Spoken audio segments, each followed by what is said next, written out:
आकाश ने धड़कते दिल के साथ दुल्हन का घूंघट उठाया। घूंघट के उठते ही उसके अरमानों पर पानी फिर गया था। आकाश ने फौरन घूंघट गिरा दिया। अपनी दुल्हन को देखकर आकाश का दिमाग भन्ना गया था। वो उसे अपने ख्वाबों की शहजादी के बजाय किसी भुतहा फिल्म की हीरोइन लग रही थी। आकाश ने अपने दांत पीस लिए और दरवाज़ा खोलकर बाहर निकल गया। बड़ी भाभी बरामदे में टहलते हुए अपने रोते हुए मुन्ने को चुप कराने की कोशिश कर रही थीं। आकाश उनके पास चला गया। मेरे साथ आइए भाभी। आकाश भाभी का हाथ पकड़कर बोला। हुआ क्या है? भाभी उसके तेवर देखकर हैरान थीं। पहले अंदर चलिए। आकाश उनका हाथ पकड़कर उन्हें अपने कमरे में ले गया।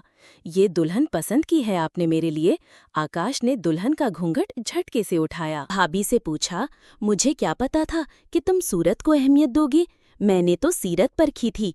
भाभी बोली, आपसे किसने कह दिया कि सूरत वालों के पास सीरत नहीं होती? आकाश ने जल भुनकर भाभी से पूछा। अब जैसी भी है इसी के साथ गुजारा कर लो, इसी में सारे खानदान की भलाई है। बड़ी भाभी नसीहत देकर चलती बनी। उठो यहाँ से और दफा हो जाओ। आकाश ने गुस्से में ममता से कहा। मैं कहाँ जाऊँ? ममता ने सहन कर पूछा। उसकी आंखें भर आई थीं। भाड़ में, आकाश ने झल्लाकर कहा। ममता चुपचाप बेड से उतरकर सोफे पर जाकर बैठ गई। आकाश ने बेड पर लेटकर चादर ओढ़ ली और सो गया। सुबह आकाश की आंख देर से खुली। उसने घड़ी पर नजर डाली। 9:30 बज रहे थे। ममता सोफे पर गठरी बनी सो रही थी। आकाश बाथरूम में घुस गया और फ्रेश होकर कमरे से बाहर आ गया। सुबह सुबह छैला बनकर कहाँ चल दिए देवर जी? कमरे से बाहर निकलते ही छोटी भाभी ने टोक दिया। दफ्तर जा रहा हूँ, आकाश ने होंठ सिकोड़कर कहा। मगर तुमने तो 15 दिन की छुट्टी ली थी। अब मुझे छुट्टी की जरूरत महसूस नहीं हो रही। दफ्तर में भी सभी आकाश को देखकर हैरान थे, मगर उसके गुस्सैल मिजाज को देखते हुए किसी ने उससे कुछ नहीं पूछा। शाम को आकाश थका हारा दफ्तर से घर आया तो ममता सजी धजी हाथ में पानी का ग्लास पकड़े उसके सामने खड़ी थी। मुझे प्यास नहीं है और तुम मेरे सामने मत आया करो, आकाश ने बेहद मफरत से कहा। जी कहकर ममता चुपचाप सामने से हट गई। और सुनो, तुमने जो चेहरे पर लीपापोती किया है इसे फौरन धो दो। मैं पहले ही तुमसे बहुत डरा हुआ हूँ। मुझे और डराने की जरूरत नहीं है। हो सके तो अपना नाम भी बदल डालो, ये तुम पर सूट नहीं करता। आकाश ममता की बदसूरती पर ताना मारता। ममता चुपचाप आंसू पीते हुए कमरे से बाहर निकल गई। इससे ममता ने खुद को पूरी तरह से घर के कामों में व्यस्त कर लिया। वो यही कोशिश करती कि आकाश और उसका सामना कम से कम हो। दोनों भाभियों के मजे हो गए थे। उन्हें मुफ्त की नौकरानी मिल गई थी। एक दिन ममता किचन में बैठी सब्जी काट रही थी। तभी आकाश ने किचन में दाखिल होकर कहा, ऐ सुनो। जी। ममता उसे किचन में देखकर हैरान थी। मैं दूसरी शादी कर रहा हूँ। ये तलाक के पेपर हैं, इस पर साइन कर दो। आकाश ने हाथ में पकड़ा हुआ कागज उसकी तरफ बढ़ाते हुए कहा। क्या?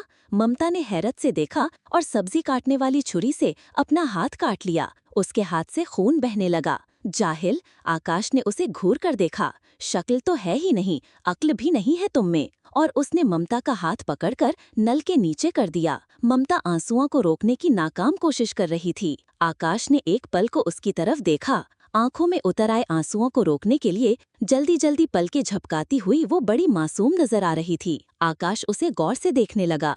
पहली बार वो उसे अच्छी लगी थी। वो उसका हाथ छोड़कर अपने कमरे में चला गया। बेड पर लेटकर वो देर तक उसी के बारे में सोचता रहा। आखिर इस लड़की का कसूर क्या है? सिर्फ इतना कि ये खूबसूरत नहीं है, लेकिन इसका दिल तो खूबसूरत है। पहली बार आकाश को अपनी गलती का एहसास हुआ था। उसने तलाक के पेपर फाड़कर डस्टबिन में डाल दिया। आकाश वापस किचन में चला आया। ममता किचन की सफाई कर रही थी। छोड़ो ये सब और आओ मेरे साथ, आकाश पहली बार ममता से बेहद प्यार से बोला। जी, बस जरा सा काम है। ममता उसके बदले मिजाज को देखकर हैरान थी। कोई जरूरत नहीं है तुम्हें नौकरों की तरह सारा दिन काम करने की, आकाश किचन में दाखिल होती छोटी भाभी को देखकर बोला। आकाश ममता की बाह पकड़कर अपने कमरे में ले आया। बैठो यहाँ, उसे बेड पर बैठाकर आकाश बोला और खुद उसके कदमों में बैठ गया। ममता, मैं तुम्हारा अपराधी हूँ। मुझे तुम जो चाहे सजा दे सकती हो। मैं खूबसूरत चेहरे की चाहत थी। मगर अब